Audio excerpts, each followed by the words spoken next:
আল্লাহ তাআলা বলেছেন, লাং তানালুল বিররা হাত্তা তুনফিকু মিম্মা তুহিব্বুন, ততক্ষণ পর্যন্ত তুমি কল্যাণ অর্জন করতে পারবে না যতক্ষণ পর্যন্ত তোমার প্রিয় বস্তুটা আল্লাহর রাহে না দিবা।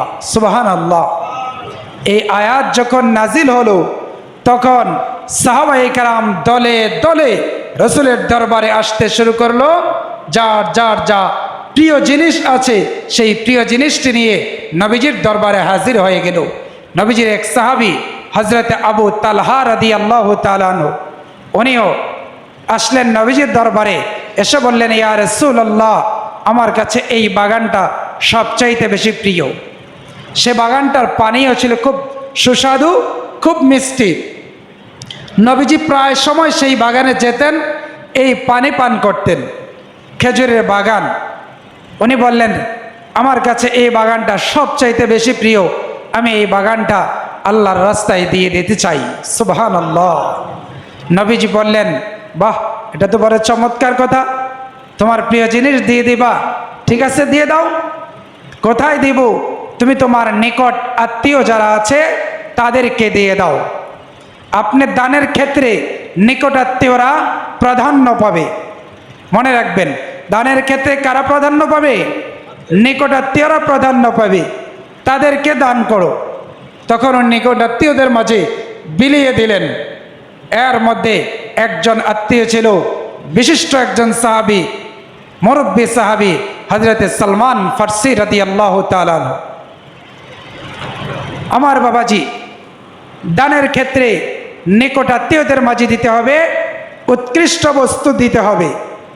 রাসূল করিম সাল্লাল্লাহু আলাইহি সাল্লামের একজন সাহাবী হযরত আবু হুরায়রা রাদিয়াল্লাহু তাআলা আনহু, যিনি সবচাইতে বেশি হাদিস বর্ণনা করেছেন, আবু দাউদ শরীফে ওনার থেকে একটা হাদিস আসছে।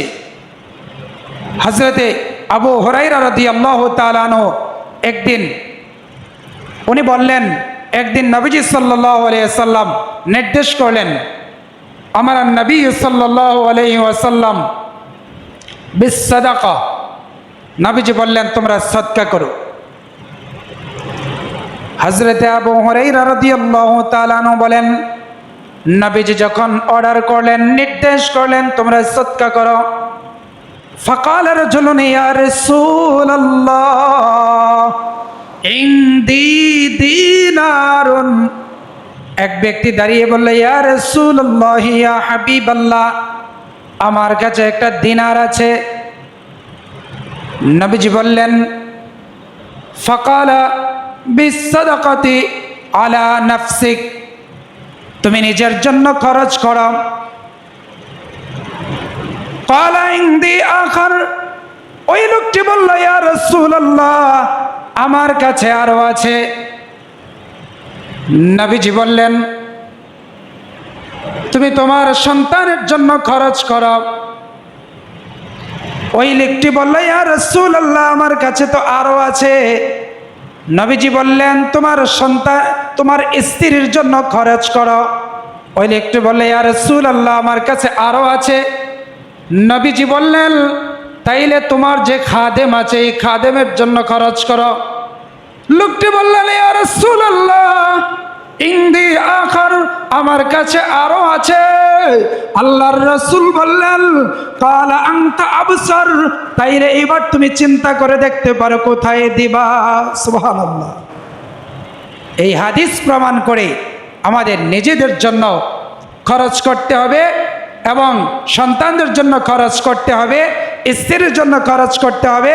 তার মানে টোটাল হাদিস আমাদের পরিচয় করিয়ে দেয় সেটা যে আমরা দানের ক্ষেত্রে আমাদের নিকট আত্মীয়রা অগ্রাধিকার পাবে।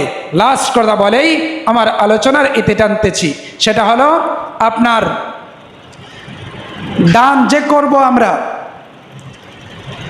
দানটা আপনার সদকাটা দুই ধরনের মনে রাখবেন। এক সদকা হলো আপনার মান্নতের সদকা, একটা হলো যাকাত, একটা হলো ফিতরা। এই সমস্ত যে সদকা, এগুলা বিশেষ ব্যক্তিকে দিতে হয়।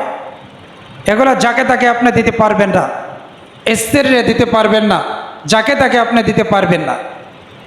আর এমনিতে যে আমরা দান করি, আমরা যে বলি উপহার দিলাম, আমরা যে বলি গিফট দিলাম, এটাও হাদিসের ভাষায় সদকা। এই সাধারণ সদকা আপনি সবাইকে দিতে পারবেন এবং প্রয়োজনের অতিরিক্তটা দিবেন। আল্লাহ তাবারক ওয়া তাআলা আমাদেরকে বুঝে শুনে আমল করবার তৌফিক দান করুক। সকলে বলি আমিন। আসসালামু আলাইকুম ওয়া রাহমাতুল্লাহি ওয়া বারাকাতুহু।